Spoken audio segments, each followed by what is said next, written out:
Field? ఆ field బాగానే ఉందన్న.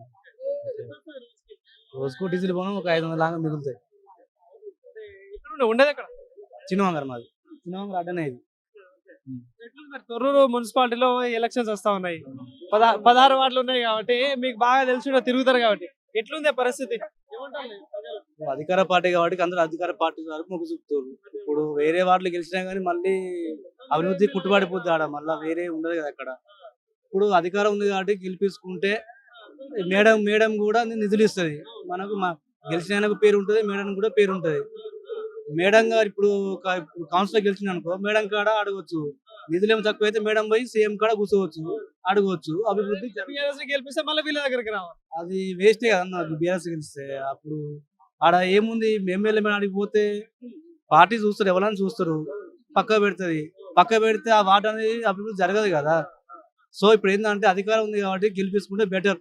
అధికారం ఉంది కాబట్టి బెటర్. ప్రజలు ఏమంటా ఉన్నారు ఈ పథకాల విషయంలో? పథకాలు అయితే బాగున్నాయి అన్న. మెయిన్ అయితే సన్న బియ్యం బాగా ప్రజల్లోకి వెళ్ళిపోయింది. సన్న బియ్యం అంటే అది నిరుపేదలకు కూడా చేరింది. సన్న బియ్యం ఇస్తున్నారు, జాబులు చేసేవాళ్ళు అది తింటున్నాం, మేము కూడా అది తింటున్నాం. సన్న బియ్యం బాగున్నాయి. ఆ పథకం మాత్రం సన్న బియ్యానికి మించిన పథకం మాత్రం ఇక రాదు. అప్పుడు అంటే రాజశేఖర్ రెడ్డి చేసిండు, మళ్ళీ ఇప్పుడు రేవంత్ రెడ్డి చేసిండండి.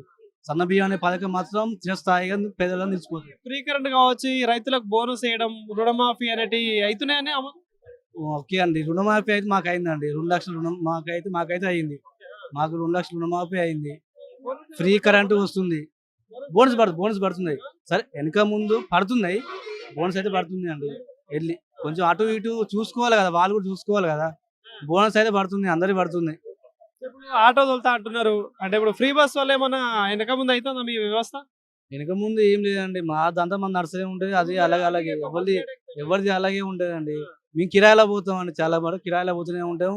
వస్తే నడుస్తూనే ఉంటుంది మాది బండి అట్లా ఏముండదు. ఫ్రీ బస్ కూడా సంబంధం ఏం లేదు. తొర్రూరులో 16 వార్డులు ఉన్నాయి. సో మరి ఇంతకుముందు ఇప్పుడు 2.5 సంవత్సరాలు అవుతుంది, దాదాపుగా 2.5 వస్తుంది ప్రభుత్వం వచ్చి. సో మరి ఇక్కడ స్థానిక ఎమ్మెల్యే పాలన ఎట్లా అనిపిస్తుంది? బాగుందండి, పర్లేదు, ఇంకా చేస్తుంది. ఆమె యువకురాలు, చేయనిద్దాం, చూద్దాం, ఈసారి చూద్దాం. యువకురాలు కాబట్టి చేద్దాం అంటుంది.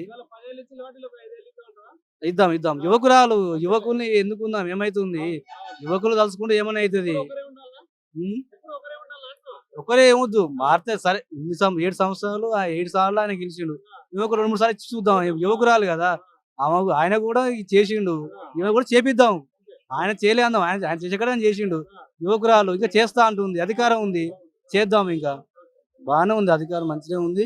మేడం కూడా చేస్తూ, యువకురాలు కాబట్టి చేయనిద్దాం. ఇంకా ప్రజా సమస్యలపై ఎట్లుంది, అంటే ప్రజా సమస్యల విషయంలో వెళ్ళడం కావచ్చు, సమస్యల పరిష్కారం విషయం?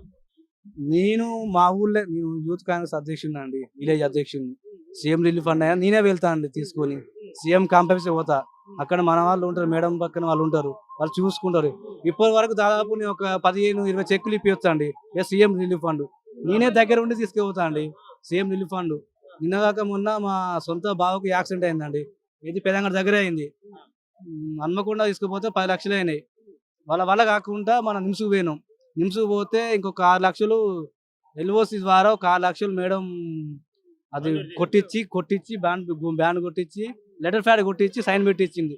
మేడం వాళ్ళు నిరుపేదలు మేడం, ఇంకా 10 లక్షలు అయిపోయినాయి, ఒక 6 లక్షలు పెడుతుంది. ఓకే మేడం, థ్యాంక్ యూ, ఇంకా కొంచెం సాయం కావాలి మేడం అది. ఇప్పుడైతే ఇది చేయండి, ఇంకో ఎల్ఓసి ఉంటుంది, ఇంకో ఎల్ఓసి ద్వారా ఇంకో చేపిద్దామని చెప్పేసిందండి. ఇందిరా మహిళల సంగతి ఏమైనా అవుతున్నాయనే ఊర్లలో? మా చిన్నవంగర విలేజ్ అంటే, చిన్నవంగర విలేజ్లో 25 ఇల్లు వచ్చినాయండి. అందరూ నిరుపేదలే, ఎవరు కూడా 4 వీళ్ళు ఉన్నోళ్ళు అయితే ఎవ్వరు లేరండి. ఒక గుంట 2 గుంటలు ఉన్న భూమి వాళ్ళకి అయితే 25 మందికి వచ్చిందండి.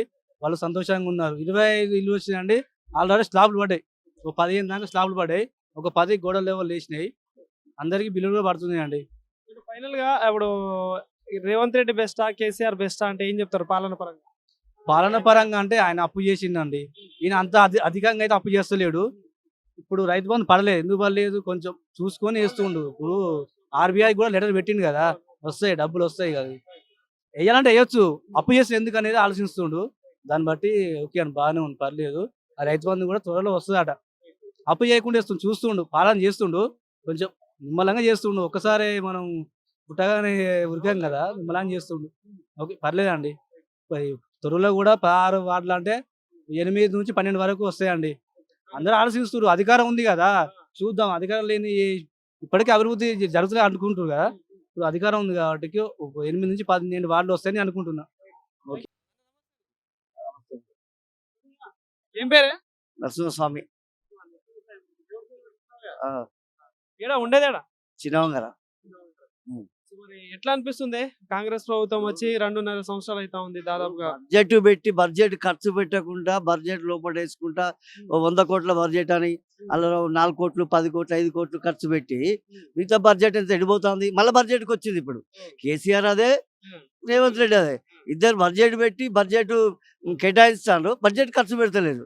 అలా 10 కోట్లు 20 కోట్ల ఖర్చు పెడతాను, మిగతాదంతా పూత కథ చేస్తాను. ఎట్లా అనిపిస్తుంది? పాలన ఎట్లుంది? పాలన అంటే చేస్తాడు ఆయన. అప్పు చేసిపోయినా ఈయన అంటాడు, ఈయన అప్పు చేస్తాడు, ఈయన కూడా అప్పు చేస్తాడు, ఈయన కూడా అప్పు చేస్తాడు. ఈ పథకాలు ఎందుకు, ఈ ఉచిత పథకాలు ఏంది దేనికి? నువ్వు ఉచిత 25,000 అంటావు, ఇదంటావు అదంటావు, 4,000 పెన్షన్ ఏది పోయింది కొత్త పెన్షన్లు ఇవన్నీ ఎందుకు? రైతుకు చేయి, రైతుకి ఎక్కువ చేయి. రైతు కంటే గుర్తొచ్చింది, మీరు రైతేనా? రైతుకు చేయి. రైతుల పరిస్థితి ఎట్లుంది? ఇంకో 1000 పెంచు రైతుకు, 1000 రైతుకు ఇంకో 2,000 పెంచేసేయి. ఇవన్నీ వడ్ల ధర పెంచు, వడ్ల ధర 2,600 3,000 4,000 చేయి, రైతు బాగుపడతాడు. ఈ పథకాలు ఎందుకు? వాడు ఎల్లకాలం నైట్ బోనస్ ఎందుకు, రైతు బంధులు ఎందుకు? నైట్ తెల్లదాకా పొద్దునక దున్ని కష్టపడి పండించిన దానికి చెయ్యి ఎక్కువ చెయ్యి, 5,000 కిటాకి తీసుకో, అది రైతు బాగుపడతాడు. రైతుకు పెట్టి ఎన్ని కోట్లు కేటాయించినా అన్ని కోట్లు కేటాయించ, కానీ బడ్జెట్ కేటాయించడు కానీ అలా 10 కోట్లు 5 కోట్లు పెట్టి మిగతాదంతా చూస్తుంది. ఎట్లుంది మీ ఊరు పరిస్థితి ఎట్లుంది అంటే అభివృద్ధి విషయంలో? ఇంకేం కావాలి, ఇప్పుడే స్టార్టింగ్ సర్పంచ్ కాబట్టి ప్రజెంట్ ఇప్పుడే ఇంకేం కావాలి, ఇంకేం వర్క్ చేయలేదు, ఇంకేం కావాలి. ఇంత ముందు ఉన్న ఎమ్మెల్యేకి ఇప్పుడు ఎమ్మెల్యేకి మన తేడా కనిపిస్తుంది? ఈ ఆమె తిరుగుతూనే ఉన్నది మామూలుగా, గంతే ఉన్నది, గది గంతే ఉన్నది, గిరి గంతే ఉన్నది, 2 గంతే ఉన్నాయి. నాకు ఏం ప్రజా సమస్యల విషయంలో ఇంతవరకు ఎమ్మెల్యే గారు కూడా ఏం వర్క్ చేయలేదు. ఇంత ముందుగా సీసీ రోడ్లు అయినా ఏమున్నాయి? సీసీ రోడ్లు తప్ప ఏం లేదు. తొర్రూరు మున్సిపాలిటీ ఎలక్షన్స్ నడుస్తున్నాయి. ఇక కైసం చేసుకో, గాలి ఎటు పార్టీ పైన ఉన్నది కాబట్టి కైసం చేసుకోవచ్చు. పైన ఉన్నది కదా ఉంది కాబట్టి చేసుకోవచ్చు. కాంగ్రెస్ పార్టీ కవిసం 16 వార్డులు ఉన్నాయి కదా మొత్తం. 16 వార్డులలో అదే నేను ఏమంటాను, కవిసం చేసుకోవచ్చు. అధికార పార్టీ కాబట్టి ఉంటాయి, కొన్ని ఉంటాయి. తొర్రూరుని దత్త తీసుకుంటా అంటాను మంత్రి పొంగులేటి సీనాల. ఏ దత్తత లేదు, అన్ని ఉచ్చముట్ల మనకు కదా. ఇళ్ళ నుంచి అలా కూడా వాళ్ళు ఇప్పుడు ప్రజాస్వామ్యాన్ని వాళ్ళు గోల్మాల్ చేస్తారు. వాళ్ళు ఏం గోల్మాల్ అవుతలే, ఓట్ల కోసమే. వాళ్ళు ఏం గోల్మాల్ కాలే. వాళ్ళ అవసరం కూడా ఏది ఉంటుందో దానికి వెళ్ళిపోతారు. ఇప్పుడు మా బయట వాళ్ళు మారితే ఒక్కొక్క మారినాడు, వాళ్ళు ఎలా పోయినా ఏం మారడు తప్ప ఉంటాడు. వాళ్ళకి చిన్న కార్యకర్త పోతేనే మళ్ళీ ఆగమంగా అవుతుంది. వాడు అలా మారడు, వానికి అండ చేయడు, వీనికి ఇటు చేయడు. కానీ వాళ్ళు ఇప్పుడు ఎంతమంది టీఆర్ఎస్ నుంచి కాంగ్రెస్కి వచ్చారు, కాంగ్రెస్ వాళ్ళు ఏది రూల్ ఉంటే దానికి వెళ్ళిపోతారు అంతే. అంటే ఇప్పుడు ఓవరాల్ గా నీకేమనిపిస్తుంది పాలన పరంగా చూసుకుంటే? వాళ్ళు ఏంది అంత ఎల్వల పాలన దొరల పాలన, దొరల పాలన రానిస్తారండి. వాళ్ళ కోట్ల కోటి ఇప్పుడు పైసలు ఇన్ని మంచిగా ఎందుకు ఎరికినా, పేదవాడు రాజకీయంగా రావద్దు, అందుకే పైసలు పంచుతారు. బీసీలకు 42% రిజర్వేషన్ చేసిన మొత్తం బీసీలకు రిజర్వేషన్ ఇస్తే ఇవి వేరే ఉండు. ఇప్పుడు బీసీలకు ఇస్తే వాళ్ళు రారు కదా, వాళ్ళకి లేదు కదా. ఇప్పుడు బీసీలకు 42% ఇస్తే వాళ్ళకు ఎమ్మెల్యే సీట్లు రావు కదా. బీసీలకు ఎన్నిట్లు 10% ఉన్న వాళ్ళేమో 60% పదవులు అంతే. మరి వాళ్ళే ఇప్పుడు ఇన్ని 1000 2,000 5,000 ఎందుకు ఇస్తారంటే పేదవాడు నిలబడొద్దు, ప్రజాస్వామ్యం వాడు ఉండొద్దు, అందుకోసం ఇస్తారు. పైసలు మంచిదే అందుకోసం. ఎన్నికల్లో డబ్బు ప్రభావం ఉంటుందా? మంచి పెద్ద క్యాండిడేట్ నిలబడ్డారు ఇక్కడ తొర్రూరులో. మంచి క్యాండిడేట్ నిలబడ్డారు. అది పీఠం కోసం నిలబడ్డారు. 5,000 పంచే అవకాశాలు కూడా ఉన్నాయి.